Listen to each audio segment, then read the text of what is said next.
Dios les bendiga, hermanos. Mi nombre es Lina Ocampo y soy parte del cuerpo de educación cristiana del Centro Familiar Cristiano Lomas del Paraíso.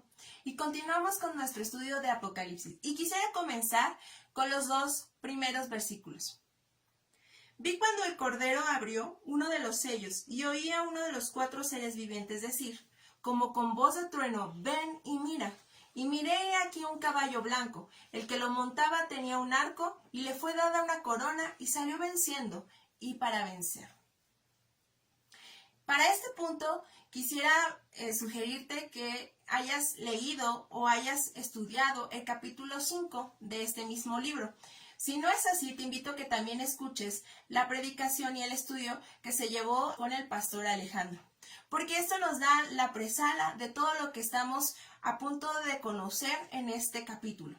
Precisamente estamos hablando de la última semana de Daniel, de las 70 semanas de Daniel, y estamos ubicados en un punto donde se abren los sellos y donde se está dando todo esto, se va a dar en la tierra. El lugar de los acontecimientos va a ser la tierra. Y precisamente quien ejecuta todos estos actos, el acto de abrir los sellos, es el Cordero. El Cordero es Cristo glorificado.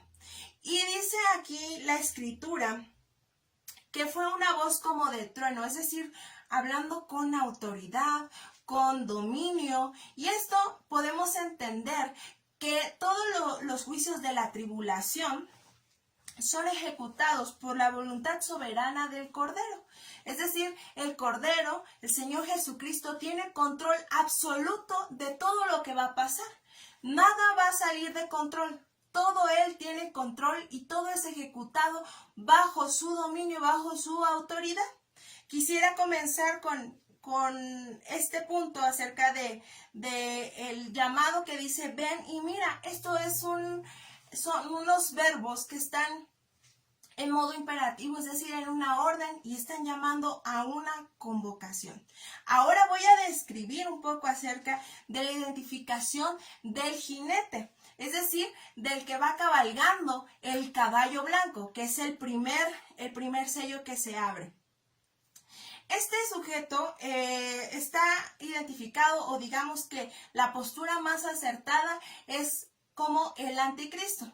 ¿Por qué digo esto? Porque vamos a ver que en Mateo capítulo 24, versículos 5 al 8, la Escritura nos muestra que cuando Jesucristo está narrando, está relatando todos estos sucesos, antes de que aparezca el hambre, la destrucción, las guerras, las enfermedades, todo eso habla comenzando precisamente diciendo que había falsos maestros, falsos profetas que se iban a levantar.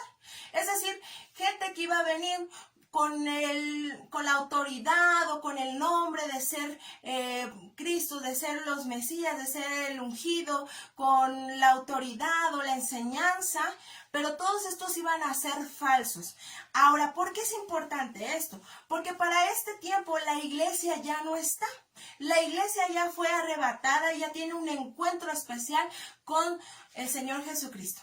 Pero toda la gente en esta tierra va a estar en un caos tremendo, que va a estar en un momento donde van a buscar a alguien que les dé estabilidad, alguien que les dé seguridad, alguien que les prometa la paz o que les prometa que todo esto va a empezar como si fuera una nueva vida, como si fuera un nuevo comienzo.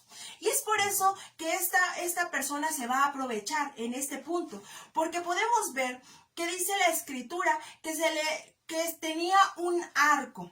Este arco es un arco sin flechas. ¿Qué representa este arco? El arco en la antigüedad representaba autoridad, dominio sobre la guerra, pero no tiene flechas. Es decir, la batalla con la que él se va a enfrentar va a ser a través de engaños y no a través de guerra. Por eso la gente va a creer que esto va a ser un momento de paz. Y esto va aunado precisamente a lo que nos dice el capítulo 24 de Mateo, donde habla acerca de que esta persona que va a aparecer va a traer paz y va a pactar con todos y todos se van a sentir tranquilos, pero después de eso va a desenmascarar y va a revelar en total claridad sus verdaderas metas y no tiene nada que ver con la paz.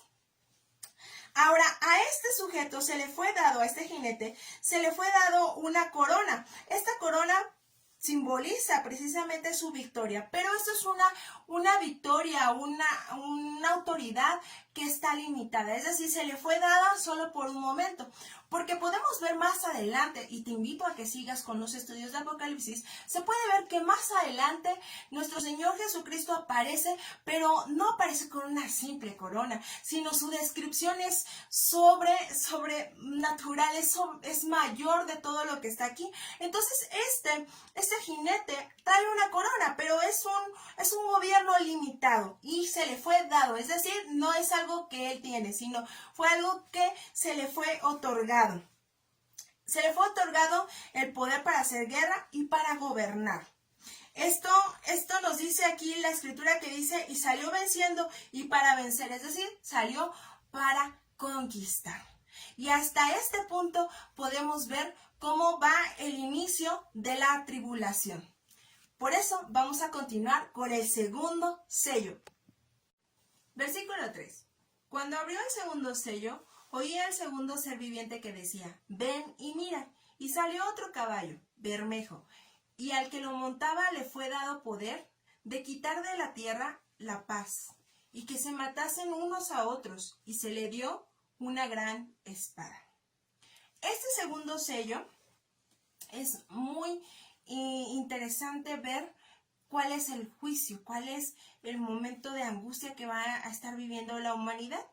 Dice ahí que se le dio la misión de quitar la paz de la tierra, es decir, no habrá paz solo hasta que Cristo venga nuevamente a establecer su paz. Es decir, recuerdan que vimos que en el primer sello, este personaje, este jinete, que viene con una autoridad de pacta primero, da un pacto, como dice Mateo 24, versículo 7, donde hay pacto, pero dice que después de esto va a desenmascararse, ¿no?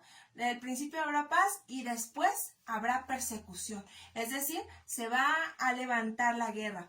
Es por eso muy importante que en este caballo tiene el color rojo. El color bermejo, que es color rojo, simboliza en este caso todo el derramamiento de sangre que va a haber. Las consecuencias son muy fuertes porque dice que se matasen unos a otros. Y la palabra ahí matarse suena como muy simple, pero la palabra griega que se utiliza es degollar. Entonces es una muerte muy, muy fea, muy sanguinaria. Naciones contra naciones se van a levantar constantemente, guerras por todos lados. Todo mundo va a tener pleito con su vecino. Y eso es algo muy, muy fuerte que se va a ver en este segundo sello. El utensilio es una gran espada.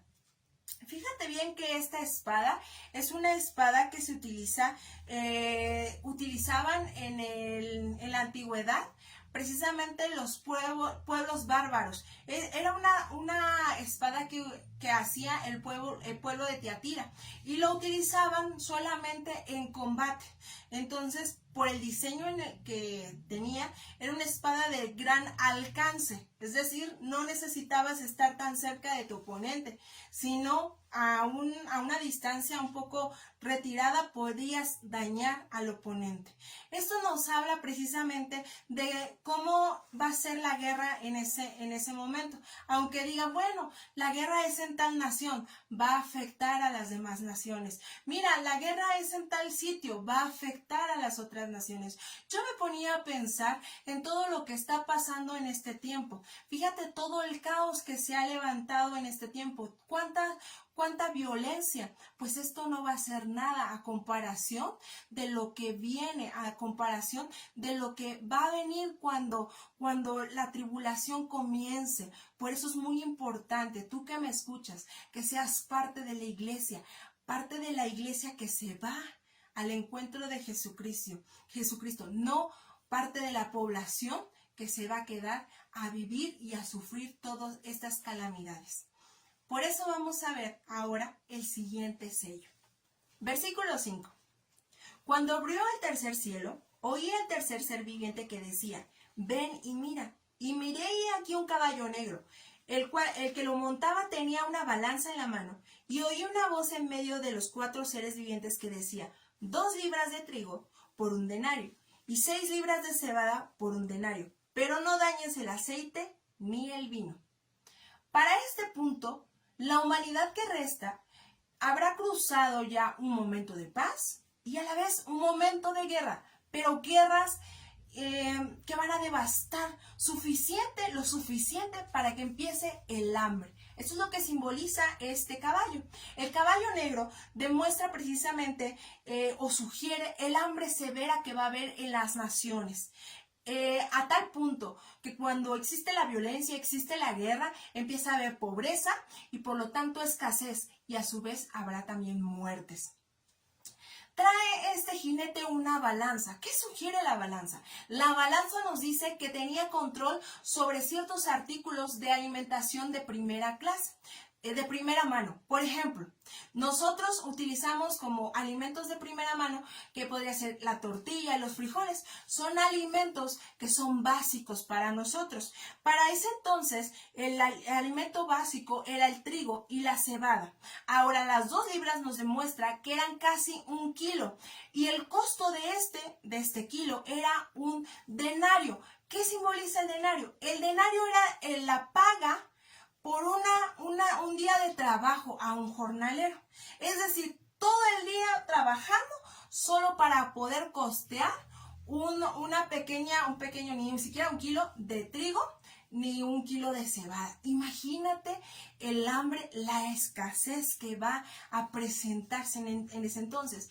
Si hoy en día decimos que nuestro país tiene escasez o que nuestro país tiene problemas económicos, imagínate lo que vendrá. Por eso reitero, mi consejo es que tú como iglesia te sigas afirmando en Dios, para que seas de los que disfruten el encuentro en las nubes con nuestro Señor Jesucristo. Y si tú aún no tienes ese encuentro, te invito a que seas parte de esta familia de la fe, a que invites al Señor Jesús en tu corazón, porque los dolores, todo el sufrimiento que va a venir es aún más grave, y conforme vamos pasando los sellos, nos vamos a ir dando cuenta que la tribulación se va haciendo cada vez más difícil, cada vez más fuerte. El jornalero iba a llevar a su familia tan solo una pequeña porción. No importa cuánto trabajara, iba a llevar algo muy poco, y quizás iba a ver cómo su familia iba a fallecer porque no iba a alcanzar el alimento. Esto es algo muy fuerte en este caballo. El denario, como ya lo decía, es una paga que simbolizaba todo el día de trabajo. Imagínate en esa situación, trabajar todo el día y recibir algo pequeño, algo insuficiente. Cuánto depresión, cuánto temor iban a tener los padres de familia por no llevar el sustento necesario. Ahora, dice que el aceite y el vino no se iba a tocar. Esos 2 productos eran característicos en aquel entonces de la gente que tenía dinero, de la gente pudiente. Entonces, quiere decir que todavía en ese entonces va a haber gente rica, gente que goce todavía de momentos felices, de abundancia, pero el resto de la humanidad iba a tener pobreza. Nunca vamos a llegar, hablando en estos términos, a ver a una población totalmente equilibrada, solamente con Jesucristo, solamente en el gobierno de Cristo. Vamos a poder ver que todos sus hijos, todos sus siervos van a tener exactamente lo mismo, van a gozar de lo mismo. Así que mientras Él no esté como Rey soberano, va a haber esa desigualdad. Siempre vamos a ver que unos tienen más que otros. Y para ese sello va a haber gente que va a mirar y va a decir, ¿cómo es que ellos tienen y nosotros no? Y aquí es donde va a haber esa situación de depresión, porque van a decir, bueno, ellos tienen abundancia y aquí no hay. Podemos hoy ver en día cómo países gozan de riquezas económicas, de comodidades que otros países no las tienen. Esto es solamente digamos que un pequeño destello de las cosas futuras que vendrán, de lo terrible que será en el futuro. Y es así como vamos al siguiente sello. Versículo 7. Cuando abrió el cuarto sello, oí la voz del cuarto ser viviente que decía: ven y mira. Miré y he aquí un caballo amarillo. El que lo montaba tenía por nombre Muerte, y el Hades le seguía. Y le fue dada potestad sobre la cuarta parte de la tierra, para matar con espada, con hambre, con mortandad y con fieras de la tierra. Para este punto, la humanidad ya habrá sufrido varias facetas: paz, aparente paz, guerra. Por consecuencia de la guerra va a tener escasez, hambre. Y también ahora en este punto vamos a mirar qué tipo de muerte va a seguir. El color amarillo representa en este caballo, que es más bien la palabra, es un verde amarillento, que simboliza, por ejemplo, en una planta, cuando una planta tiene este color, es que no está completamente sana. O cuando el ser humano tiene este color amarillento, verde amarillento, es que está enfermo, que su salud no está correcta. Entonces, este caballo nos va a representar precisamente eso, muerte a través también de la enfermedad.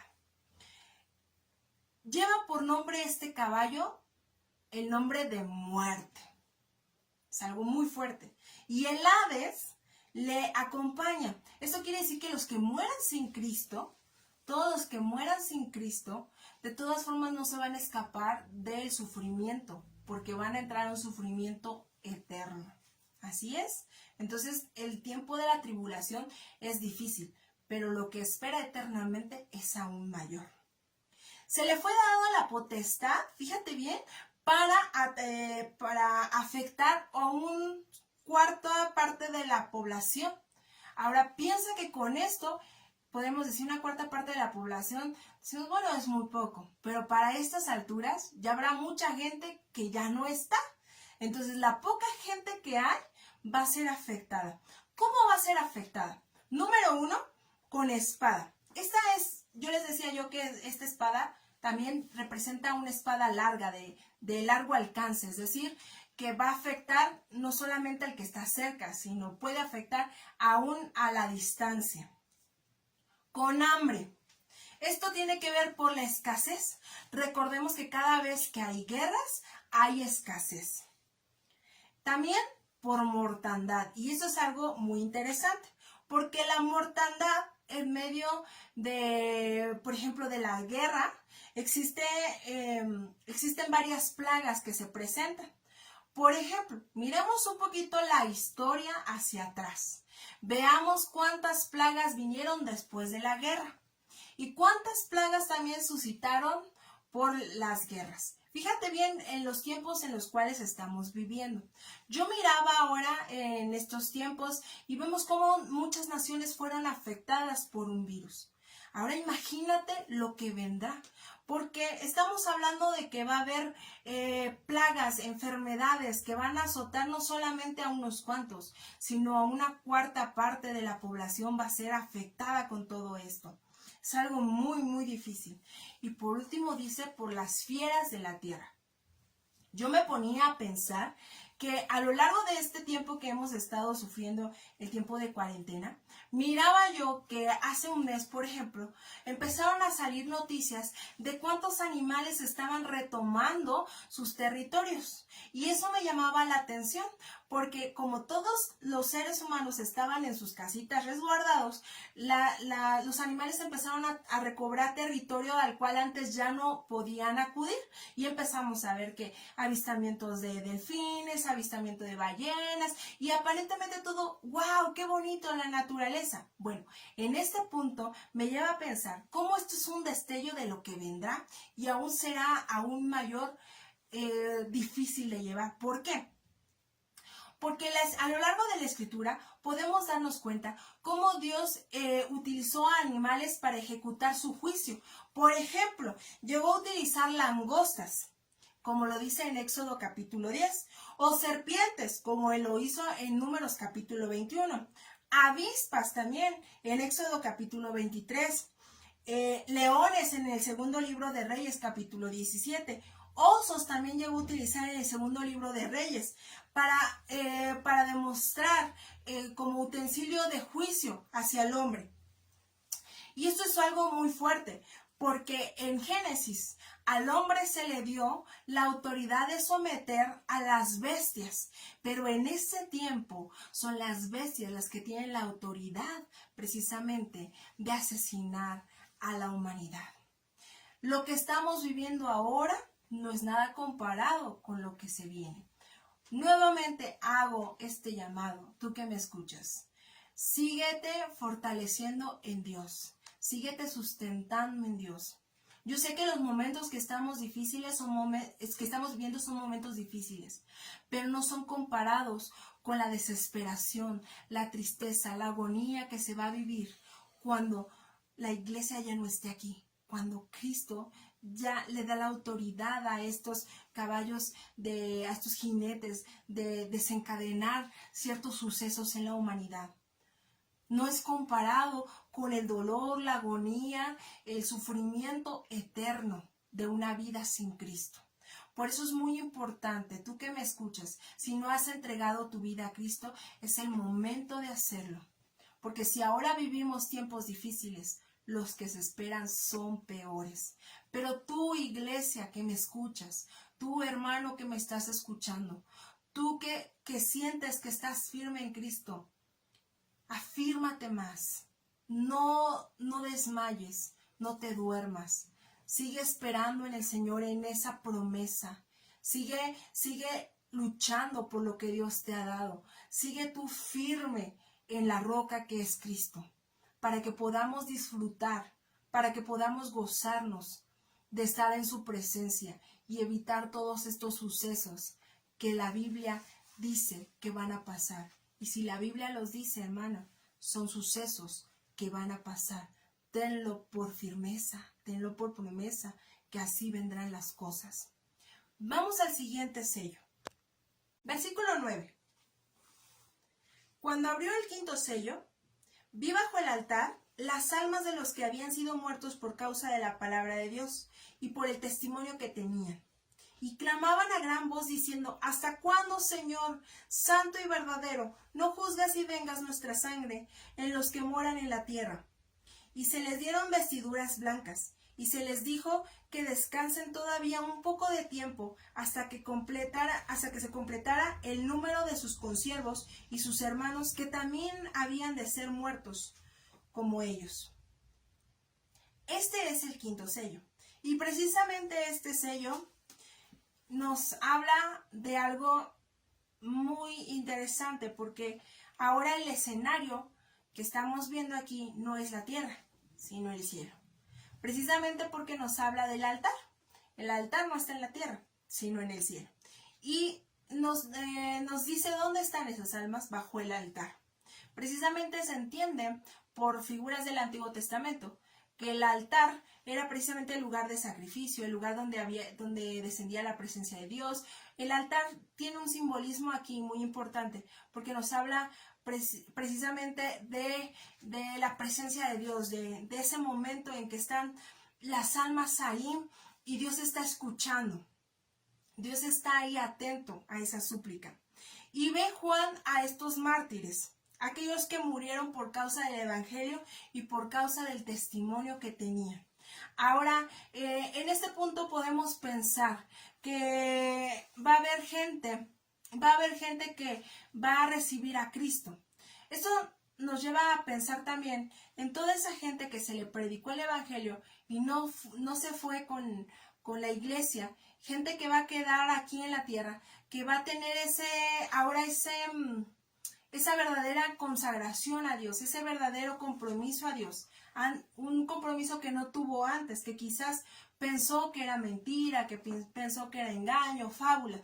Ahora quizá su corazón sea entregado a Dios, También podemos pensar de aquellos judíos que en su momento rechazaron, en su momento incluso se pensaron que el anticristo era el verdadero Mesías, y después de que vieron todo lo que estaba pasando, entonces su corazón volvió a Dios.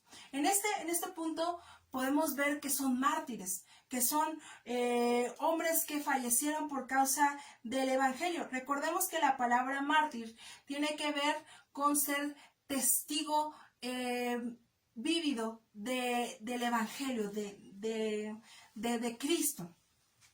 Ahora a estos mártires se les dio un galardón, las vestiduras blancas. Eso habla precisamente de justicia, de la justicia que Dios va a hacer en ellos.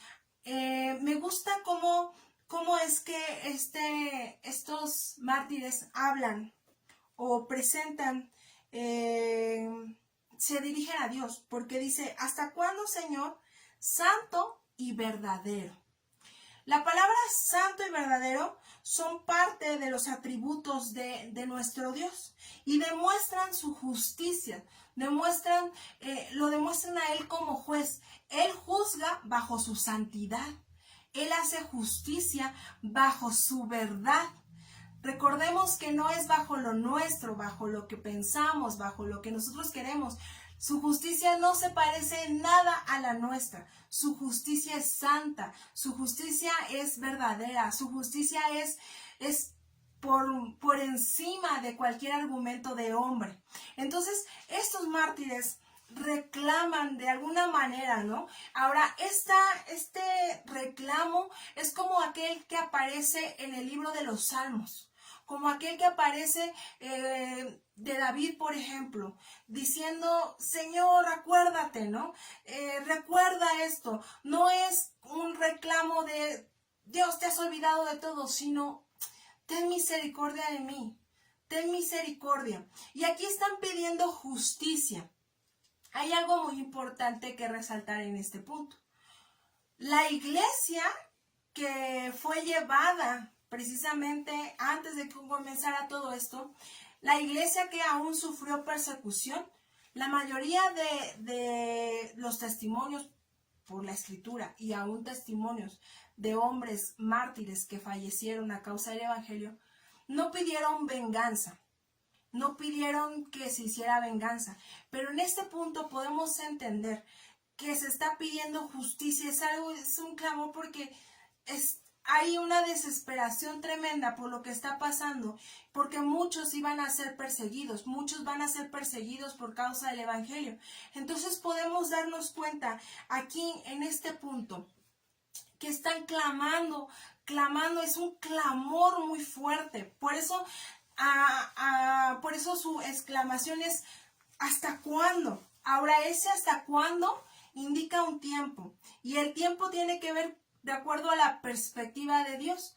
Para el hombre, el hasta cuándo es mucho tiempo, pero para Dios en su tiempo es nada. Para Dios en su tiempo no corre al mismo nivel que el nuestro. Entonces aquí todo depende del tiempo, pero depende del tiempo que Dios está permitiendo. Ahora, su descanso es el disfrutar en la presencia de Dios. Por eso es algo muy interesante, porque se les dice a estas almas, se les dieron vestiduras y se les dijo que descansasen todavía un poco más de tiempo. Su descanso es en la presencia de Dios, es decir, espera en la presencia de Dios. Ahí mantente. ¿Por qué? Porque todavía falta que se complete el número de consiervos y el número de hermanos. Este segundo grupo padecerán. El primer grupo sufrió el tiempo de la tribulación, el comienzo de todo esto, pero este segundo grupo del que se está hablando es el grupo que va a padecer en el tiempo de la bestia. Aquellos que se van a negar someterse a la bestia, van a ser perseguidos y van a ser asesinados. Entonces, por eso tenían que esperar hasta que se cumpliera el tiempo. Es muy importante saber que los tiempos de Dios son perfectos. muchas veces se nos ha dicho, ¿cuántas veces se ha predicado acerca del fin? Y lo tenemos por cosas lejanas, por cosas que van a tardar mucho tiempo. Pero recordemos que el tiempo nuestro no es semejante al tiempo de Dios. Y si estamos viviendo hoy un tiempo, ha sido un tiempo donde Dios ha puesto pausa, ha dado gracia, nos ha permitido ver las cosas, aprender para poder ser parte del remanente que se va con Él. Por eso, nuevamente te recuerdo, este punto nos habla de aquellos que se van a quedar y va a ser muy tarde cuando van a creer. Va a ser muy tarde porque habrán padecido ya ese tiempo difícil. Pero es muy importante, tú que me escuchas, que te afirmes en el Señor. Veamos lo que dice el siguiente sello. Versículo 12.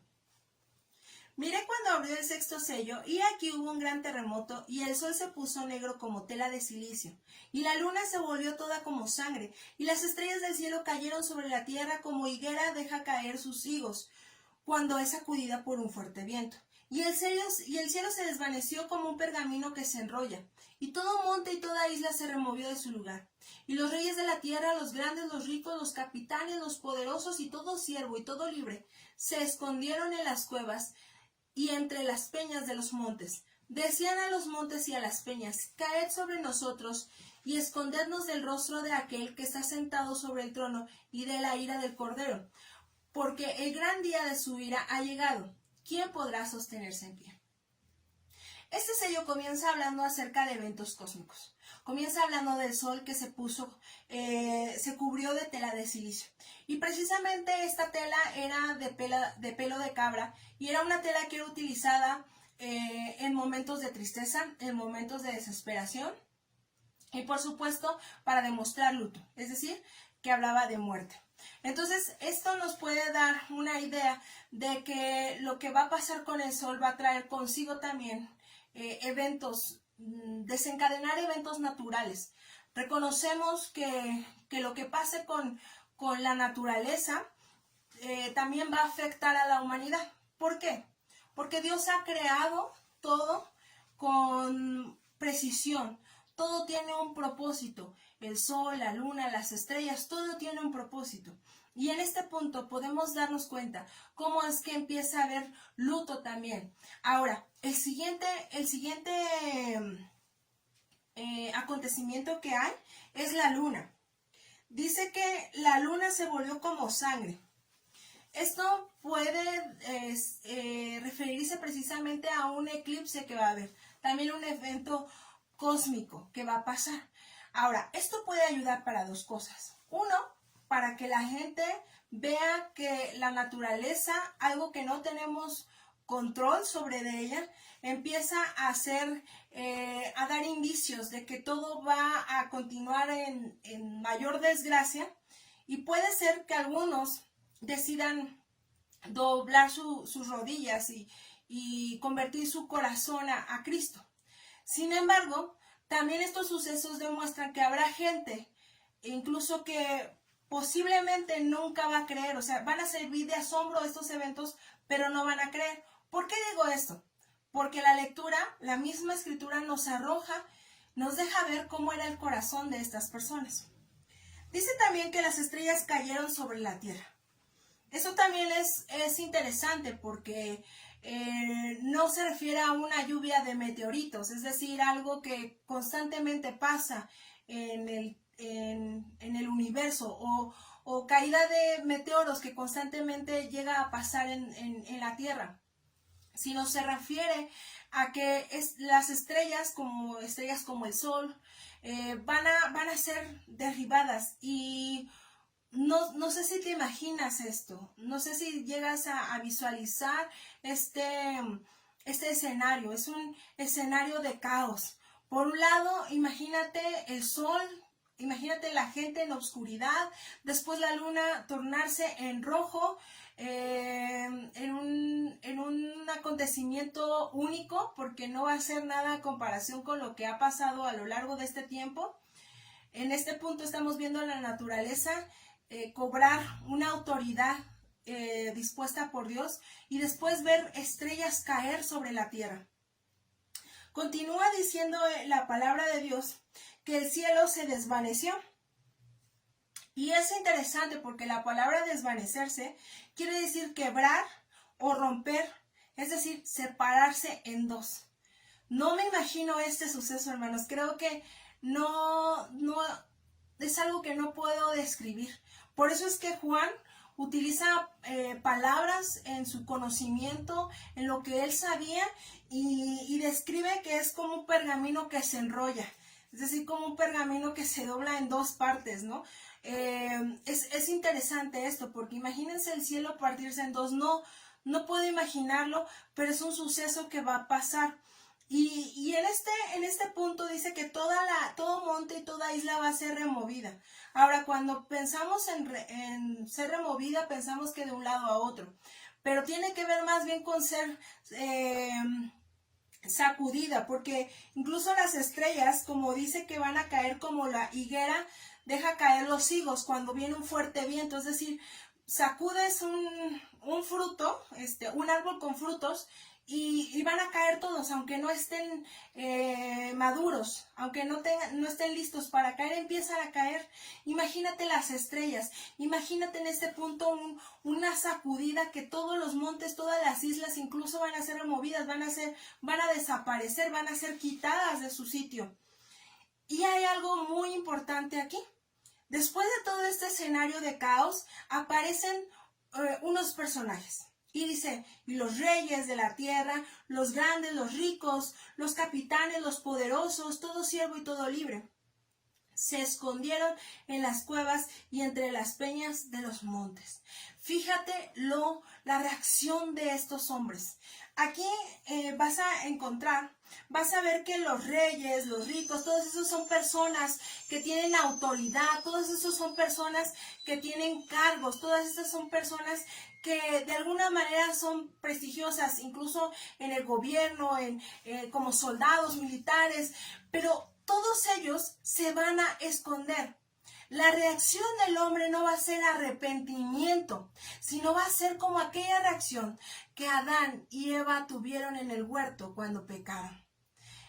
Cuando dice la escritura en Génesis que Adán y Eva pecaron, se escondieron de la presencia de Dios. Aunque entendemos que no puede esconderse nadie de la presencia de Dios, porque Dios todo lo ve, todo lo sabe, todo lo escucha, todo lo conoce nuestro Dios. Sin embargo, la reacción del hombre va a ser esconderse en vez de arrepentirse. La dureza del corazón del hombre va a ser muy grande. Ni viendo el sol ponerse oscuro, ni la luna de sangre, ni todo cómo va a ser sacudido, ni así va a querer volver su corazón. En cambio, le dicen a los montes y a las peñas. Fíjate la dureza de corazón. Yo no puedo entender cómo es que el corazón y la mente de estos hombres va a estar tan cegada, porque en vez de clamar a Dios, le piden al monte y a la peña, objetos inanimados, objetos a los cuales Dios dirige. Esto me llego a pensar cuánta gente hoy en día, teniendo a Dios, escuchando, esperando que ellos se postren, que ellos le pidan a Él, van con un árbol, van con una piedra, van con objetos de madera a pedirles a ellos en vez de pedirle a Dios. Y fíjate bien lo que pasa en este punto. Y es que dice, caed sobre nosotros y escondernos del rostro de aquel que está sentado en el trono.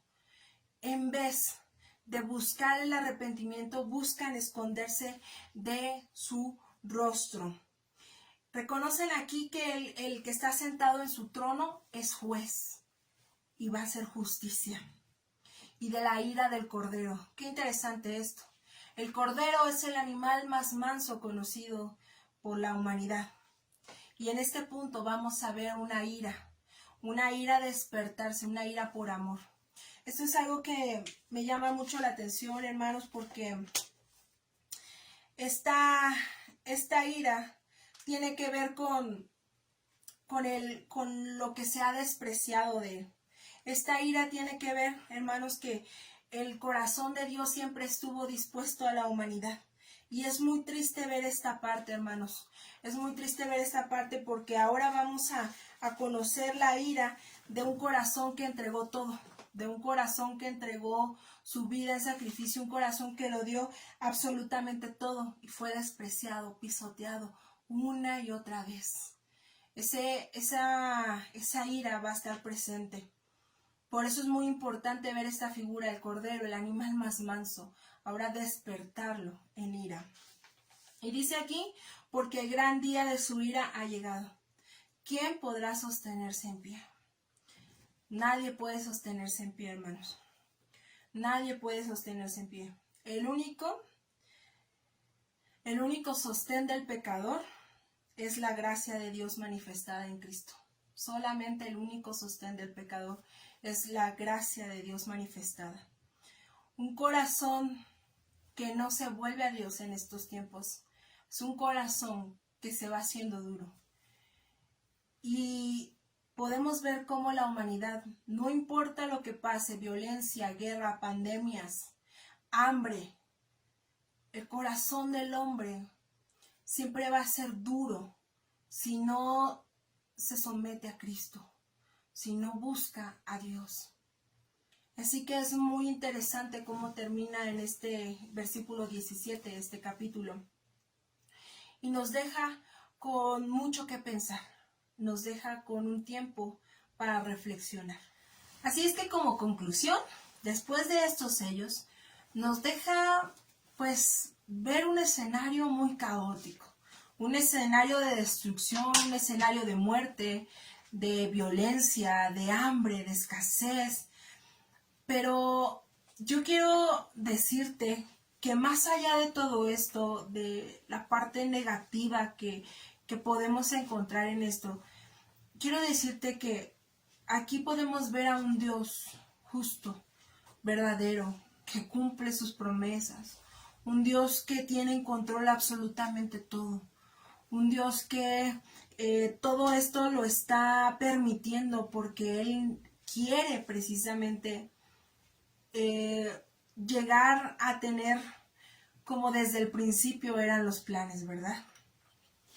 Entonces es muy interesante ver cómo la humanidad, a pesar de todo lo que está viviendo de acuerdo a la escritura, va a haber un corazón duro. Así que yo te invito a que reflexiones en estos versículos que el día de hoy vimos, en estos versículos, y pensemos que lo que estamos viviendo hoy en día no es comparado. Si hoy crees sufrir, no es comparado con un sufrimiento eterno, ni con el sufrimiento que se va a ver en el tiempo de la tribulación. Recordemos que para este entonces la iglesia ya va a estar disfrutando de la presencia de Dios, de estar gozándonos. Es curioso ver cómo la iglesia anhela estar delante de la presencia de Dios, pero el hombre que conoce cuál es su destino busca esconderse de la presencia de Dios. Entonces es muy importante que veas esto. Hoy en día el rostro de Dios, su presencia, está aquí presente. Puedes buscarle, Él te escucha. Puedes clamarle, Él te oye. Puedes pedirle y ahí va a estar Él. Eso es muy importante, hermano. Por eso me gusta reflexionar acerca de esto. Cuando preparaba todo este tiempo de estudio, era un asombro tremendo de ver cómo es que la humanidad ha visto esto una generación tras otra generación. No somos la única generación que ha vivido guerras, enfermedades, hambre, escasez. No somos la única generación, hermano. Muchas generaciones han vivido estos tiempos. Se han levantado hombres diciendo yo soy el Cristo a lo largo de la historia. Se han levantado hombres enseñando falsas enseñanzas, doctrinas. Se han levantado hombres creyendo que en ellos está la potestad de poder poner paz, de poder dar equilibrio a la humanidad. Constantemente se han levantado. Solamente hemos visto destellos de lo que va a venir. Y como iglesia, te invito, hermano, a que sigas estudiando estos pasajes. Te invito a que medites el día de hoy, terminando ese tiempo, vuelvas a leer estos versículos, vuelvas a reflexionar en lo que va a pasar y agradece a Dios, porque Él es bueno, porque Él es grande y Él ha prometido que su iglesia estará con Él. Así que damos gracias a Dios por este tiempo, ¿verdad? De enseñanza, este tiempo donde pudimos gozarnos, de poder reflexionar. Hermano, nuestro sufrimiento ahora tiene de todas formas, tenemos una esperanza de que algún día este dolor, tristeza, enfermedad se va a acabar. Y muchos ahora en este tiempo han ganado la batalla y se están gozando ahorita con nuestro Padre Celestial, sin enfermedades, sin preocupación, sin nada, ¿verdad? Están gozando de la paz, de la tranquilidad que Dios da delante de su presencia. Pero nosotros que estamos aquí, somos llamados al arrepentimiento, somos llamados a reflexionar, somos llamados a humillar nuestro corazón delante de Él.